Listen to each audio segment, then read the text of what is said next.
Well, I think one thing that might be important for parents to understand is the thing you said earlier about being proud of me is that's a really important thing I think to express even when there's the feeling that you kind of got this quote unquote and like it's important to know that what you're doing is still having a good effect on people and that you matter.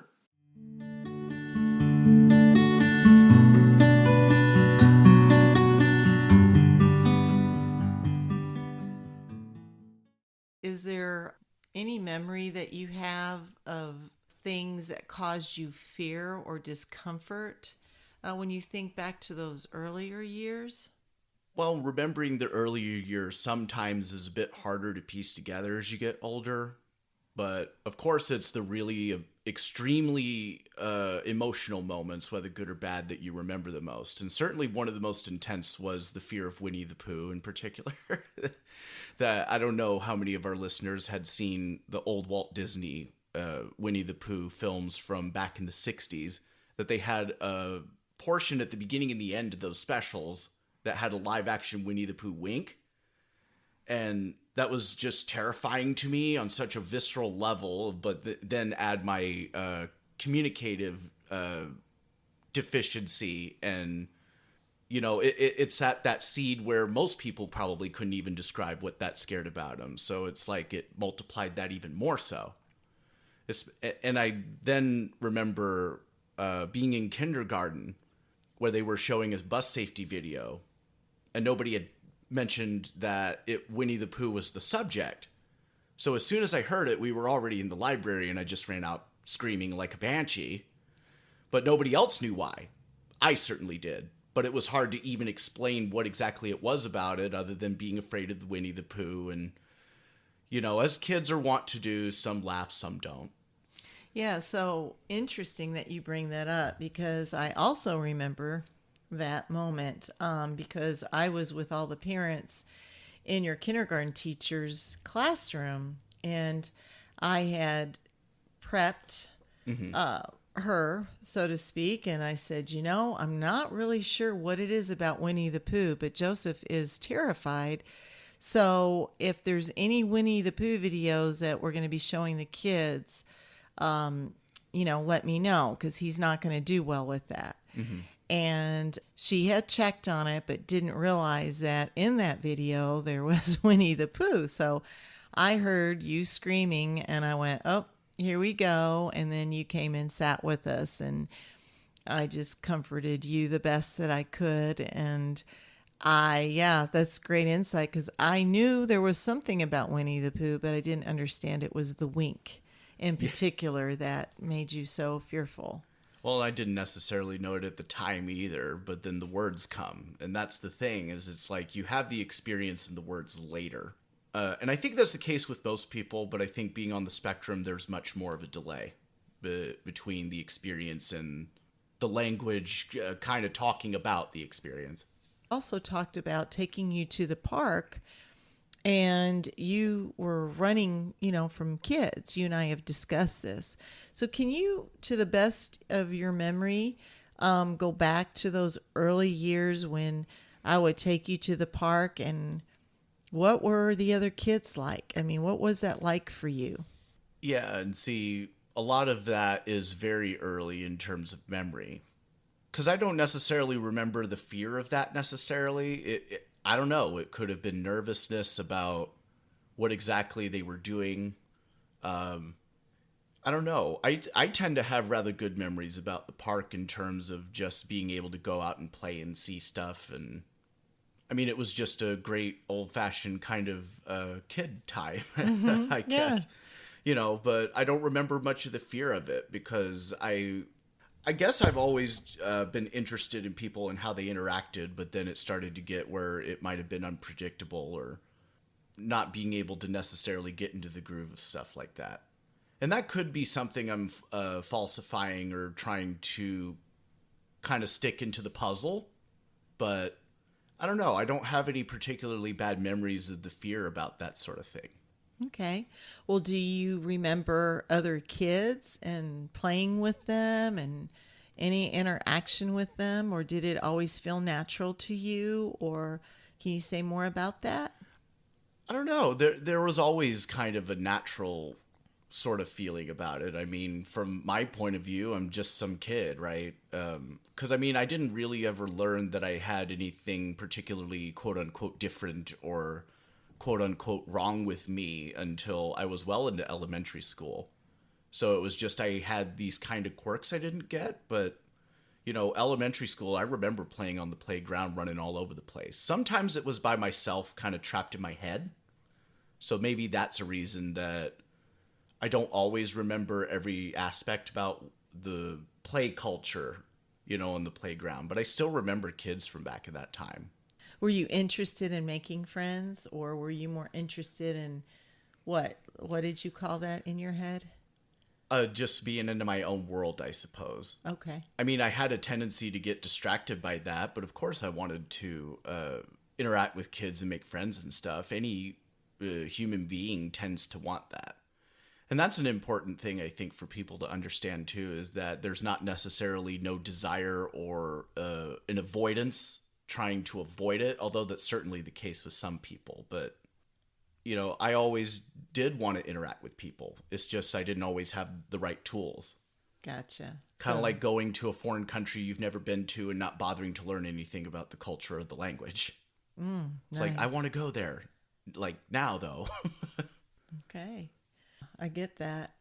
So, as you know, as the listeners are listening to us, and if you did listen to the first episode, you can tell my experience as a mother was completely different from my son's experience. As Joseph sitting here explaining to us, like he was in a different world, totally different perspective of those times in the early years. And so I think this is great insight for moms out there is, although I was suffering and wanting him to play and have friends, he seemed, I mean, tell me where I'm wrong, Joseph. It seemed like you were doing just fine.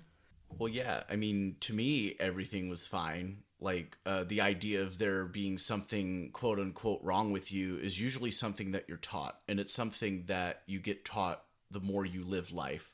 And by the time most people become a parent, they're aware of those things, especially the fact that in a lot of places, being different or having a developmental disability of some kind usually leads to people getting treated differently than they would if they didn't have them. And I think they're suffering inside because they see that potential and they don't want the kid to go through that. They want them to continue to feel like they're fine.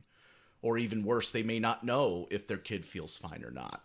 Might look like it, but you never know for sure, I guess. Today, we're going to concentrate on your experience with the auditory integration training. I would love for you to give us your insight and perspective of what your experience was with this AIT training. Well, there's not a terrible lot that I can remember. Because I mean, I was about a 3 or 4 year old child at the time, but there are things that have always stuck with me. Like, I have very vivid sort of memories of, I don't know, like little flash moments. But it's kind of like you were talking about with the last episode, that was kind of the moment where I started to wake up, because as far as my earliest memories, that's about as far back as they go. And there's a lot of speculation as to why I don't remember it much before that or stuff in between that. But I definitely remember the Dr. Seuss. I remember being in that hotel room basically in Sykeston, you know, and recalling it later in my childhood. I had wondered what the deal was with that. You know, why do I remember us in a different house or hotel room? And why do I remember having headphones on with ducks? I didn't know what this was all for. And when you were talking about some of that stuff in the last episode of having to hold me down, that's not anything I remember at all. So I suspect maybe that was the point where I really started to form memories of certain things, because I was actually observing stuff now instead of, again, I'm speculating. I suspect that I might have been trying to deal with all the sensory stuff. So it's kind of hard to observe your surroundings and form memories when you're focusing on stuff being too loud or that sort of thing. there was a lot of suffering going on for me because I thought it was hurting you or you were being hurt in some way. And so that was part of my pain. So let's go back to when I had shared and again had documented everything every day, actually every session that you had in AIT training. And the very first one being the hardest because it really seemed like from watching you that this was hurting you, that your dad and I had to hold you. And like I had shared before, it was very emotional in it. It was just ripping my heart out because I thought, oh my goodness, what am I doing to you? And when you say that, again, there's an example of me suffering and you were not suffering as far as you can remember. Well, yeah, I certainly don't have a first-person recollection of that. Like the stuff that you went through, the stuff you were feeling is definitely all stuff I've learned after the fact. So a lot of my memory is kind of a mix between yours and mine, right? Sure. I know one of the earlier memories that I have that I can vividly recall is of waking up in the middle of the night. I was kind of in my own room, I think, and there was a bathroom probably to the right of me. And I don't know, there was something about a bath and this and that in there, and some fears about the drain in the dark. Like that might have really been the moment where I actually started to take in my surroundings and the sensory content of the world just didn't overwhelm me. So I could focus on, oh, hey, I like these books with these pictures and that sort of thing. Because then the next memory after the bathtub thing and the waking up in the middle of the night is watching these Dr. Seuss VHS tapes that, of course, went great with the books because there's that whole visual thing there. And I think that also started to help develop at least connections with words, that was really the beginning of the communication. Because not only was I beginning to hear stuff more, but then I was making the connection of words as a visual sort of stimulus or visual information. Because on those VHS tapes, they go through the books page by page. It has the classic illustrations we all know. And then it displays the words, says certain sentences in context. So that may have really been the true beginning of my communication development as a late toddler. I think... Again, there's a lot of vagueness as far as the details, but I definitely kind of remember how I felt. And it was kind of a mix between it was very adrenaline based, I would probably call it. That it was kind of this fear of the unknown, like this dark I had apparently never seen before. But I don't know. It is that kind of weird magical moment between, like in the wee hours of the morning. You don't quite know if it's morning or day. It was a real kind of weird sort of indefinite presence about it. Yeah. It's far more a feeling than something I can always describe. But one thing I definitely know is that there are parts of that will just stick with me throughout the rest of my life for whatever reason. Yeah, so you felt the change. Is that what I'm hearing you say? Yeah, I guess you could say so. That there was definitely some kind of change in a presence about me. Because it was almost like I hadn't really lived or I hadn't been alive at that point. Almost Wow. kind of a rebirth, I guess. That is so interesting because that is really and truly what I was or felt like I was observing. I felt like, oh, wow, like you were more present. That's why we felt like you started waking up during AIT. Going back before AIT, so you don't have a lot of memory like you just shared with us, but I still am curious, so I'm going to ask this. Do you remember before AIT or any early memories, you probably don't have that timeline, but where sound hurt you or being afraid of things because of the sound? Do you have any memory of that?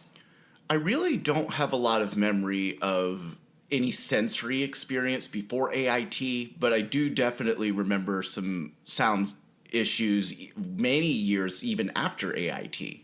Because, I mean, obviously, with any kind of therapy, whether results are inconclusive or definitely conclusive or whatever, it's not like it's going to cure the thing instantly, but it probably would have helped.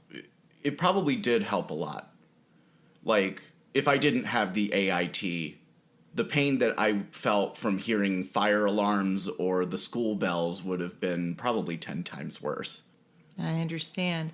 Do you remember when you were in kindergarten? So what we noticed, I think what we're agreeing on is AIT was where you started to wake up, where you started to notice things. I noticed you noticing things Yeah. as the observer, and your language improving, words making more sense to you, to sum it up. And then we had the experience when you were at the fair, not that long after AIT. And so, yes, you still had some sensitivities to hearing, some fears related to that. So, do you remember what that was like? Like when we went to the fair and you loved animals, you loved going to the zoo, you were fascinated by the animals, right? So, we took you to the fair so you could see the cows and the horses and the animals that you loved. And of course, I still like to do that. Of course you do. And I walked in a hunched over position, my voice next to your ears, walking you through it because they had these really big fans because it was hot Oh, yeah. and the fans were loud.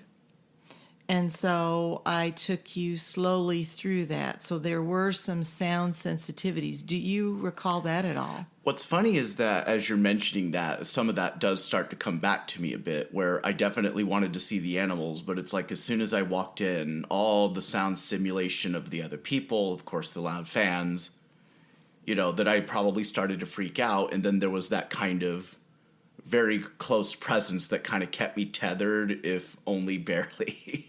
Like I was still kind of focused on the fear of all the stuff happening when I was trying to enjoy the animals, but of course there you were, and that probably made it a bit slower than would be ideal, but either way I got through it, that it was kind of a relief to get out of the barn. Mm-hmm.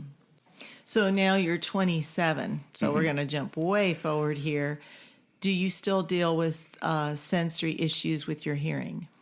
I don't really think so as much anymore. I mean, obviously there are things that might be too loud for me, but I kind of chalk that up to just kind of normal everyday hearing at this point. Great. That's so.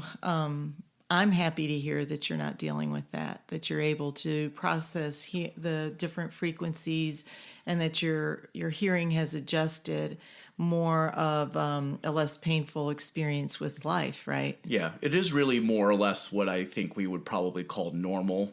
Can you share your insights with the block therapy? Well, I definitely have memories of doing some of that when I was younger. Like I remember that special yellow box, the game that you play as a kid where you fit the shapes into the right holes and that. We did that a lot, I remember. But I didn't know, of course, that this was like a therapy for a medical reason. To me, this was just that part of the day where we played with the shapes and the blocks and stuff like that. So, I didn't know, of course, the purpose, but I was having fun with it.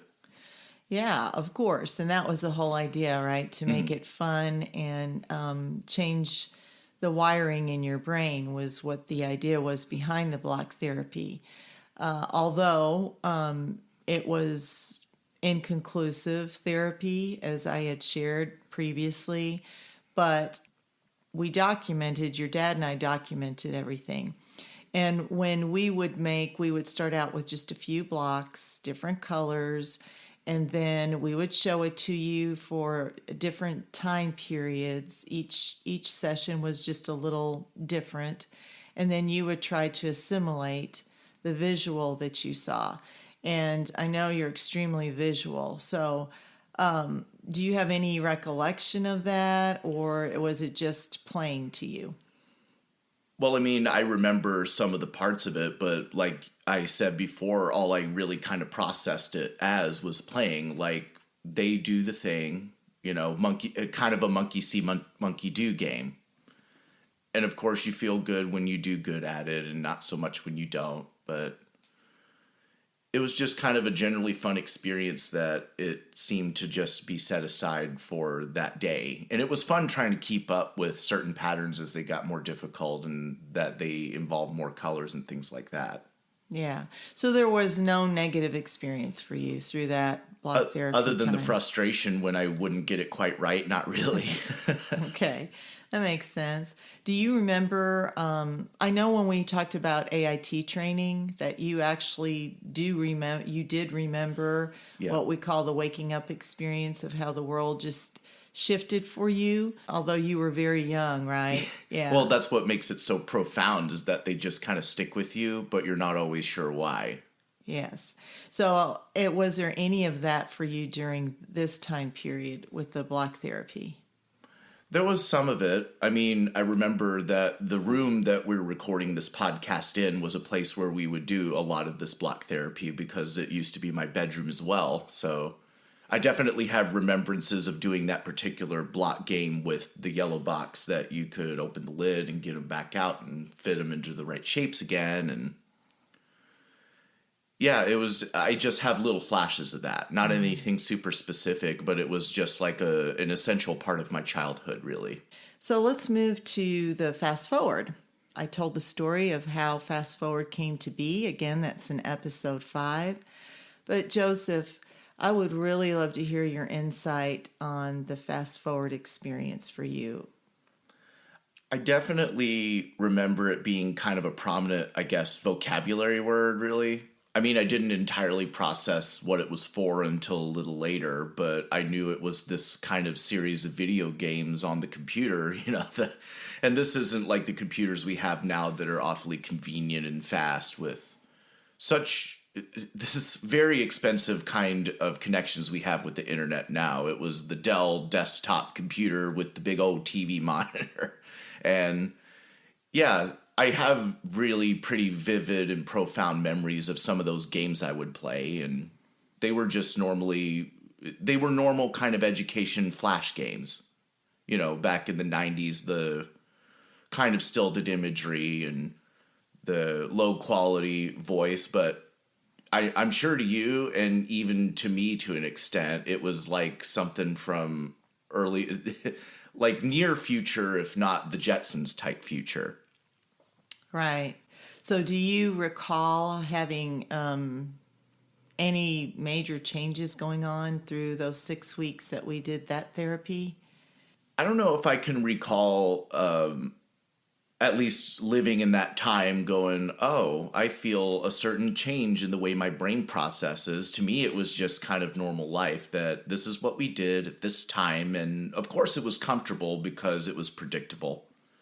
That kind of adherence to predictability and routine is especially comfortable and was especially comfortable to me when I was younger. Well, you want to say more about that? Well, I know that we've had discussions before, and it triggers certain memories that I have, say, of when we would go to the grocery store, and it was important that we took the same route.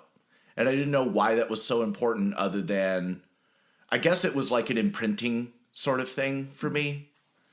Like, we're going to the grocery store now. Okay, that's when the imprinting process began, and I just kind of mapped out the route we happened to take, and it had better had been that one every time or I'd freak out. And I guess reflecting on it, being made to observe different patterns of shapes and putting them into different series of blocks, and of course the computer games really helped my brain kind of get wired to deal with unpredictable sorts of situations, because that's kind of like how life is. It's not always a series of predictable linear events that happen one after the other. And it helped me get more used to that, I think. So, do you still struggle with that? Do you still need a pretty tight schedule, or what is that like for you today? I don't think it matters quite so much anymore. I think it's kind of gotten to a point where it's more like a normal kind of human desire for a certain kind of habit and routine, because humans are habitual creatures, if you will. So it's kind of more of a normal version of that. And of course, there will be a little anxiety when there's a particular plan and then it just suddenly gets changed, and I have only such a little amount of time to try and make something else out of it. I get a little anxious, but I still ride the waves and I'm able to make it out of it. It's not like a totally nervous breakdown sort of situation. Right, because when you were younger, it was certainly a meltdown, Yeah. and now as an adult, you're functioning great, right? I Yeah, tell you I all the like to time. think so. Yeah, I tell you all the time how proud I am of you, which I am very proud of you, and Well, I think one thing that might be important for parents to understand is the thing you said earlier about being proud of me. Is that's a really important thing, I think, to express, even when there's the feeling that you kind of got this, quote unquote. And like it's important to know that what you're doing is still having a good effect on people, and that you matter in the sense that even if you don't do great at it all the time, that's not exactly the point. It's that, your parents and your support network are proud of you for being able to maintain a level of tranquility and stability on your own, but that they're still there, I guess, because they're proud of you in a way. yeah. So that's the emotional side of it, right? So yeah. So I've noticed, as you've gotten older and there is a stressful moment, like there's you get called into work, for example, Sure. where you weren't planning on going to work that day. Maybe 5 years ago, that would have taken you some time to process and be able to adjust to that. And from my side of the street, it looks like you handle that just great. Like you don't miss a beat. Am I observing that correctly? I think you are, yeah. And I think it helps the more you get used to it too, because that is the thing that just kind of tends to happen. Even if you did have plans for that day, you just kind of have to make a decision about, which is going to be more important at this point. And you learn what you learn. You can't necessarily be as afraid to make mistakes as you used to be. Yeah. So, what was it, and if you can remember in the earlier years, why was that consistency and doing the exact same thing at the exact same time so important to you? Do you remember it all? I don't know if I remember anything particularly from that other than just that kind of emotional kind of breakdown, really.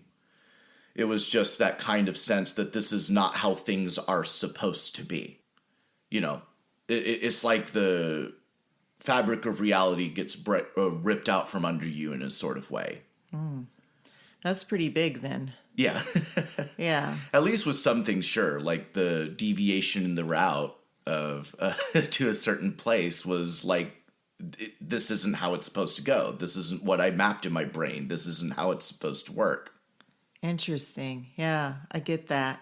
So if your expectation was this is how it works and you already had I guess a visual of that map in your brain, and then I were to go a different way, Yeah. it just didn't make sense. Yeah. It's almost like it didn't compute at all. Gotcha. And that caused you then fear. Yeah, I think so. Yeah. It- Well, the reaction seemed to be that, so I'm Yeah, not sure. it was almost computer-like in how it's almost not able to really deal with it. That you enter certain instructions into a computer and it does exactly that. And if you expect it to try and do something else, like you keep entering something into it, it might crash or delay or just not work quite right. Yeah. So I also learned early on, based on your reaction, that if I didn't give you enough transition time, for example, if we were at a friend's house and you were playing and we were going to leave, I couldn't just go, it's time to go. Yeah, like right now. Yeah. I gave you a good grace period of like, all right, we're going to start cleaning up. I gave you cues all along the way, letting you know that we're going to be leaving and, to give you enough transition time.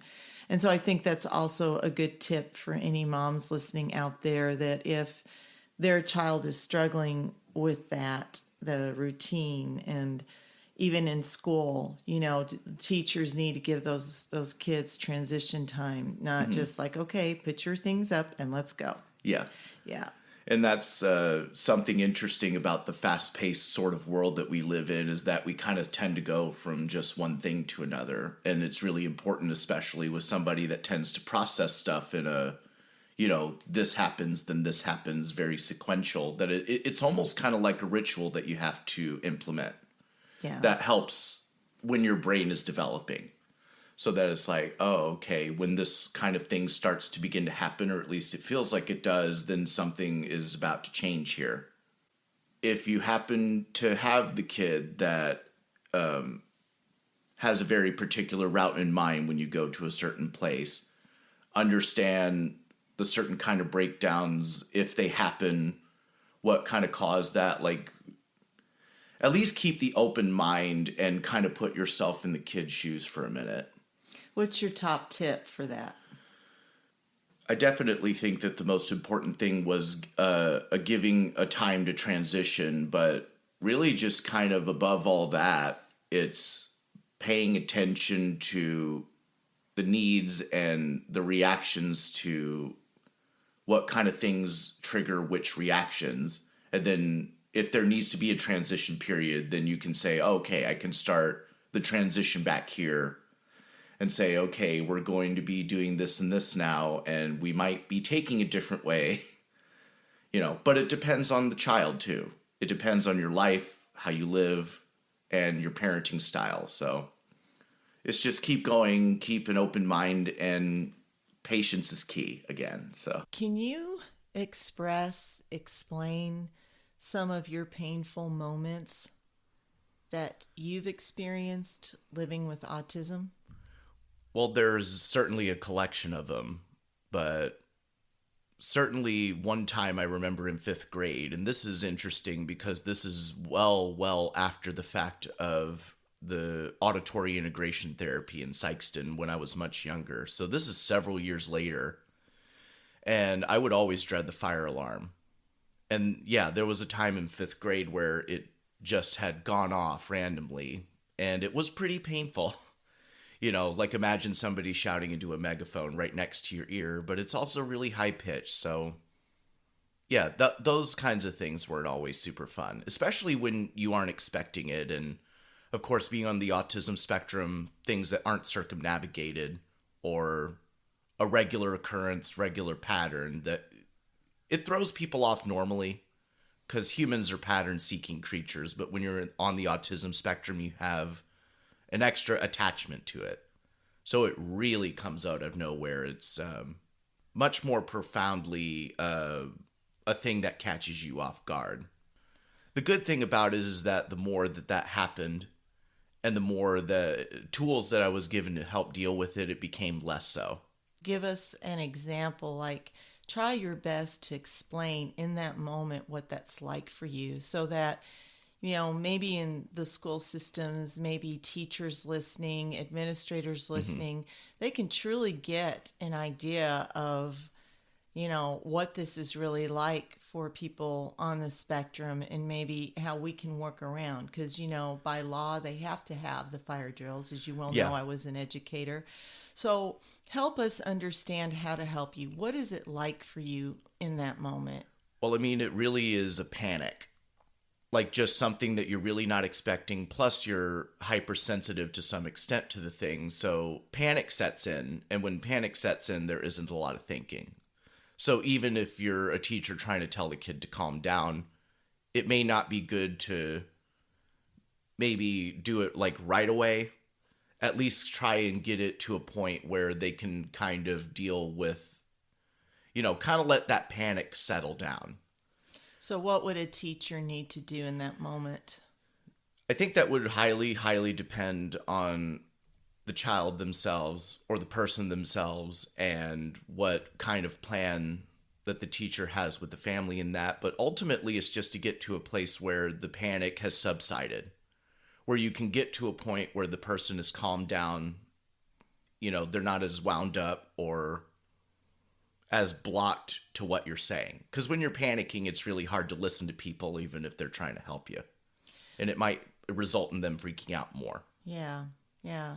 So as you practice the fire drills, was there a go-to person for you that you knew when this alarm goes off, I know I'm with this person, to give you some sort of comfort, or were you just kind of on your own? Well, usually it was a teacher, because it was rather fortunate that we had a kind of setup where there was constant communication, especially when I was younger, with other teachers. So it was kind of a thing of fall back on the drill. That when the thing goes off, it's okay. We're going into another routine now. And there was a very prescribed thing of you get in line, you go out this way to this section, and then you come back. So you had two folds to this pain, right? It was the hearing part of it, the frequency, the pitch, Yeah. and then the It was also the surprise. the surprise, the sudden switch over to a new routine. Yeah. So, yeah, that's very helpful. So, what other experiences do you recall that can be helpful as far as pain?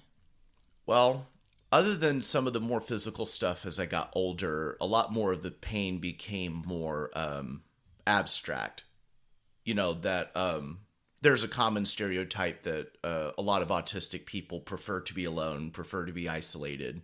And while that can be true, I definitely like my alone time these days. We still want to interact with people, because that's the way people are. We need to interact with each other. So a lot of the more painful experiences later was more having to do with social rejection, being confused about what people mean when they say a certain thing in certain situations. So it would be confusion over, wait, when this person said this as a response to this question, what do they mean really? And how can I tell without asking straightforward? Do you have a story that pops up in your mind as you are explaining this pain in the social situations? Well, a lot of them have to do with crushes, because that could be a very particularly difficult area for some people on the spectrum, is not just with making friends in general, but especially with romantic relationships, or even developing an idea of what romantic relationships are supposed to be. And that could be pretty hard when you're not good at reading signals. But there are also, like, the really painful stuff is when you say or do something and then you find out later that that was not what you were supposed to do. So then it's the pain of not only being rejected because of something you did, but then how to deal with that going forward. So that a lot of that pain is more from just, I guess, mental and emotional confusion. Yeah, yeah, it's confusing enough when you do have social skills.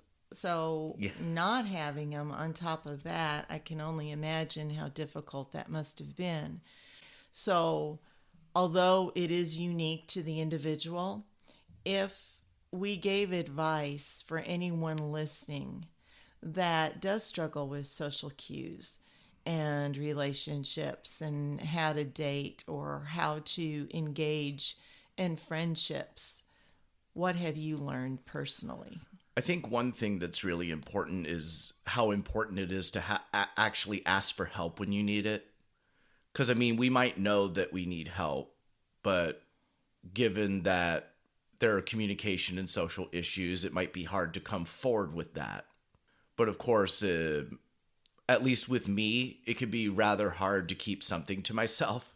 So if you notice a kid being a little, I guess, agitated, or it looks like something is wrong with them, they're kind of frustrated about something, go and ask and see what's going on.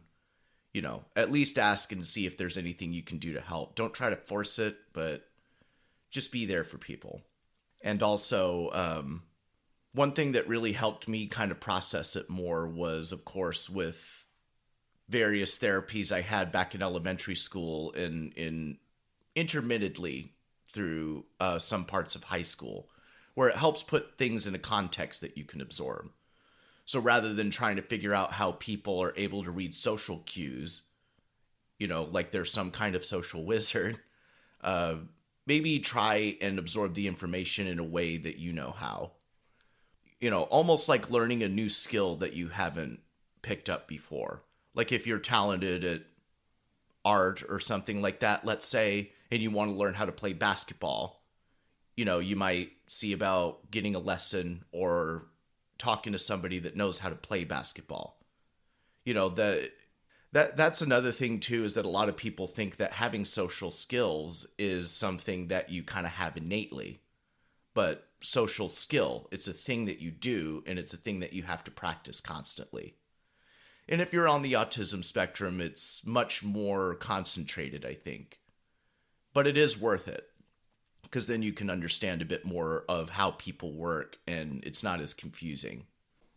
I think for a lot of people, one of the things that comes up is the circumscribed interest thing. So if you want somebody to learn about certain emotions and how they work, put it into a context of the circumscribed interest or something. Like being into dinosaurs is a rather common thing for people on the spectrum, especially with those that I've met. So maybe if there's something that they're not that particularly interested in, like math or something, maybe put it into a dinosaur sort of context so that there's at least an interest in it. And then they can put it into a context of something else. That's profound. So if I wanted to teach you, say, an interviewing skill, or if I wanted to, let's just say, teach you the basics on how to make a friend, how to Sure. introduce yourself. Let's start with introduction. Make it simple. Okay. Let's use a dinosaur. Yes. So somebody on the spectrum, if they don't understand what I'm talking about, because they don't have the experience, obviously, to say, okay, we're going to teach you how to introduce yourself, how to shake a hand, eye contact, that sort of introduction, a professional introduction. And they just have no interest in it because they have no idea what I'm talking about. Yeah. And I find out that they have a love of dinosaurs. I might use dinosaurs introducing themselves to one another. Is that kind of what you're saying? I think that's one way you could definitely do it. Now, just as an example, for maybe you want them to know if they need to get a job someday, how to professionally introduce yourself, like you were saying. And of course, take this with a grain of salt, because I'm not a developmental psychologist or anything like that. I'm not a professional in anything. But maybe you could, if they're really interested in reading up and learning about dinosaurs all the time, maybe see if you can learn a little factoid that you can introduce into it. So maybe ask, how do certain species of dinosaurs introduce each other? Get them to explain that, and then go into, okay, well, the way people do that is XYZ. In the same way that these creatures have their way of doing it, we have our ways of doing it. And then even if it's not fully entirely understood in the way that we would think of it, there at least is a script that you can then work off of. There's a template that you can then kind of deviate from.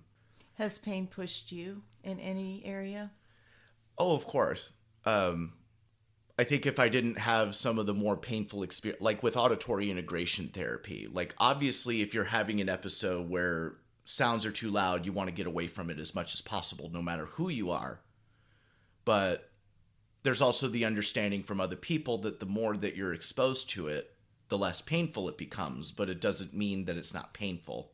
So it could be hard to kind of meld those two things together, especially if you're such a young kid. It's just like, well, I'm here and this is happening. And then I didn't know why, but suddenly sounds didn't hurt quite as bad. But of course, as you get older, you begin to understand that those were tools that were given to you to help you deal with more pain as you push through life. It just gets easier. Obviously, if we had an ideal world, we wouldn't want to have pain, but pain is almost kind of necessary to grow. It's necessary to deal with future pains, I guess. It's kind of like a video game with the levels getting harder and harder. Like, I guess it's a fortunate thing with, that I was always a curious person. So when I started to realize and feel these more abstract things, I started to question it. And that made me want to look for more tools to deal with more levels of pain later on. And that's how I got into some of the Buddhist teachings. And those are some great things in order to know how to deal with pain in everyday life. And that really helped me going forward, especially through early adulthood. And it's a great practice to have to almost kind of reframe everything. It's a much more explicit sort of instruction on how to develop a toolbox for a wider array of different experience in life, to actually understand what it is and how to move with it and how to use it as a tool for growth and to help you maintain peace in yourself.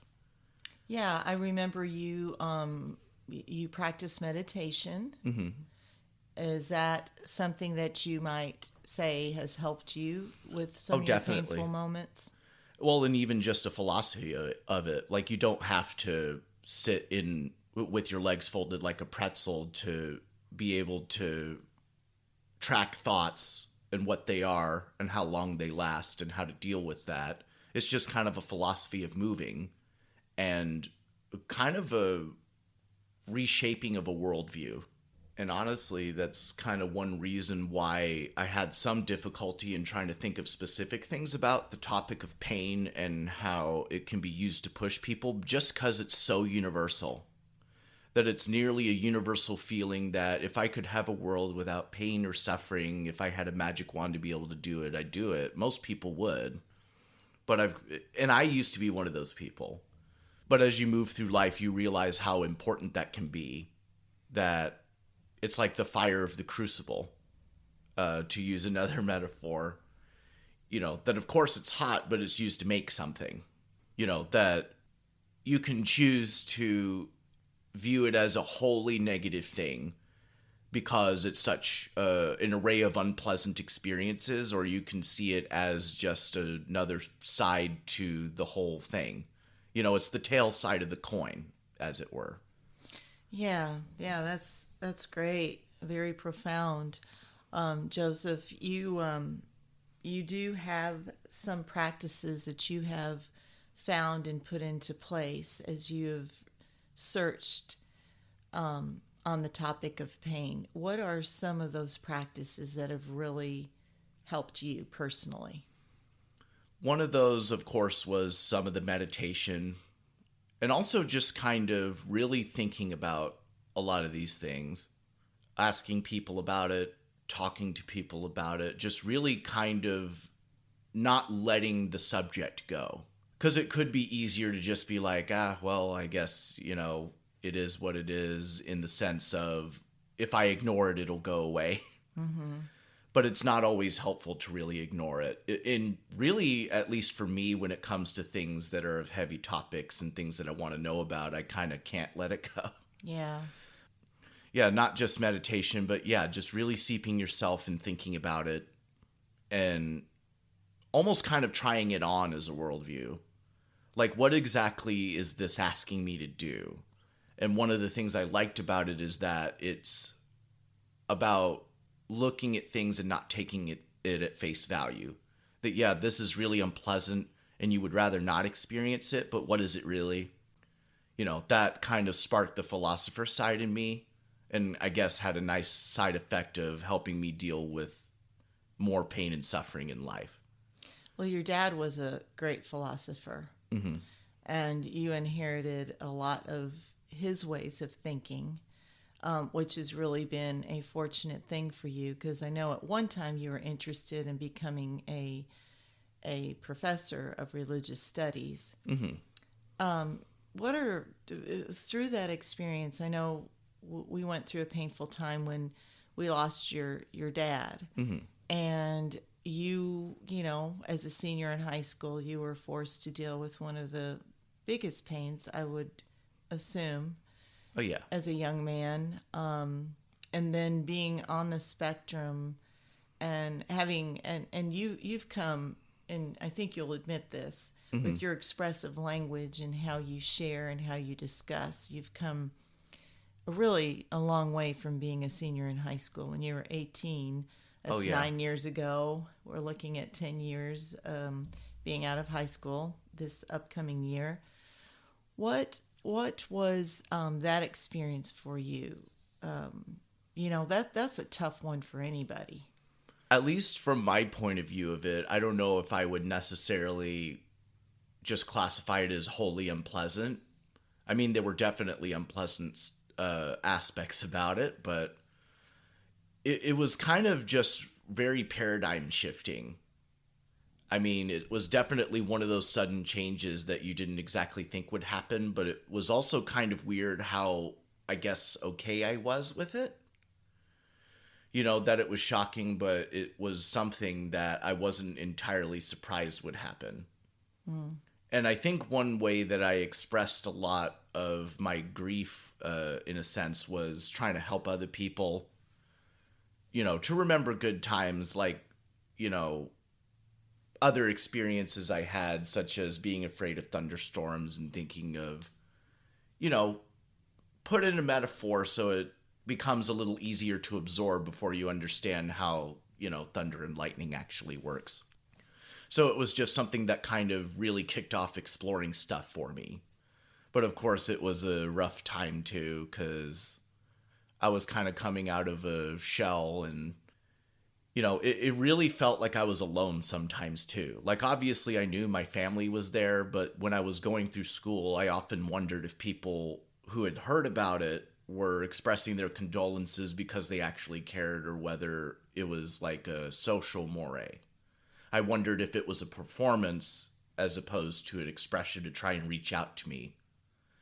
So as I was searching, I was probably shutting other people out too. Like, I kind of really drew into myself, which is interesting because a few years later, I had read a couple of articles, academic articles, about how people on the spectrum could process grief differently than neurotypical people can. If social interaction is something that you're rather familiar with, kind of the routine you're supposed to go to when you lose a loved one. But like, I can kind of know that being on the more high functioning end, but it was also just it almost kind of seemed helpful to withdraw into myself a bit more to actually process it for me before I could figure out how to express it. Because I was at the age where I knew I didn't know all the stuff, and I didn't want to put people, I guess, through a difficult time, or make it more difficult than it was already. What is the lesson there? If you said that you had read academic articles on how people on the spectrum process grief Mm-hmm. differently. How did you process? How did you get to the other side? What were your tools to share? I suppose back then, I guess one thing that was fortunate before Dad died was that we were talking about a lot of the philosophy and religion type stuff. And I had just kind of tunnel visioned into that, really, rather to the detriment of some of my grades. But I think that was still really important, because it's like he never entirely went away. After the day that he died, he's just kind of faded out in a very gradual way, which I'm kind of grateful for because it kept my whole curiosity going. Because grief for a lot of people can just really shut them down. I imagine that there are some people on the spectrum where grief might totally shut them down. But it's just kind of the exploring of that I kind of knew, well, I may or may not be fine now, but it will be at some point. It may not be totally fine, but it will be better than before. That the more you experience and the more that you actually sit with pain and suffering, the less severe it affects you. Especially when you recognize it as such. Like, this is just grief, or, this, I feel frustrated at this moment for this reason, but it will be okay. It doesn't last forever. How did you deal with the grief? So, did you, like, what are some hands-on tools maybe that somebody could use as they're going through it, especially folks on the spectrum who are still struggling with their expression of feelings and not understanding it. Well, I mean, definitely don't force yourself to try and deal with stuff right now, because I know I have a tendency to do that whenever there's some kind of pressing issue, or I think that there's a pressing issue, I kind of want to deal with it like right now.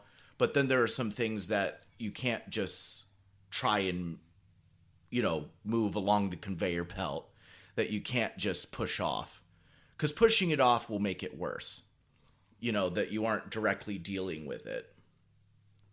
So be sure to take care of yourself with, maybe indulge in a circumscribed interest that you have for a little bit. Maybe if you need some help, put it into a context of that if you like. And really importantly, if you feel that you need help or you feel that you need to talk to somebody, do that. Especially with somebody that you really, truly trust. I know you're an artist, musician, writer. Did you use any of those gifts as a release for your grief? Oh, I think so. Yeah, I definitely did do some of that. I mean, it's not like I went out and did a whole series of paintings or made an album or anything, but I just kind of found myself doing that as a self-comforting thing. And it's not something that you necessarily acquire, I guess. It's just, the circumscribed interest is part of the coping mechanism that people on the autism spectrum have anyway. So it was kind of incorporating that, but also still making sure that I was engaged to some degree in life. Mm-hmm. That I didn't totally isolate myself.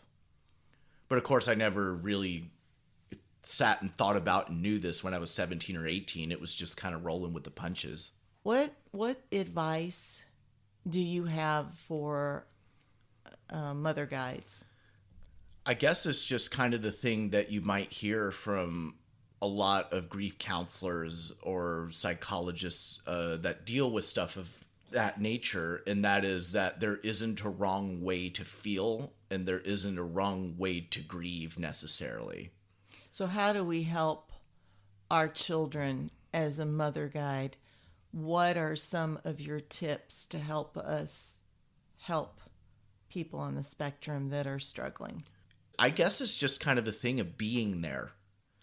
Maybe don't go the way about it that you would go with maybe more neurotypical people, but maybe just try to find some way to express that I'm around. Mm. I'm not trying to get you to spill the guts and, blubber in my house while we eat ice cream or something like that. Like, you come to me if you want me to do something for you. So just presence. Yeah. Just be available. I love that. Simple and powerful. So, Joseph, what are some of your hopes and dreams for your future? Now that we've discussed pain and you've developed a toolbox, and we've got this podcast going in hopes to help other people living with autism. But what are your personal hopes and dreams?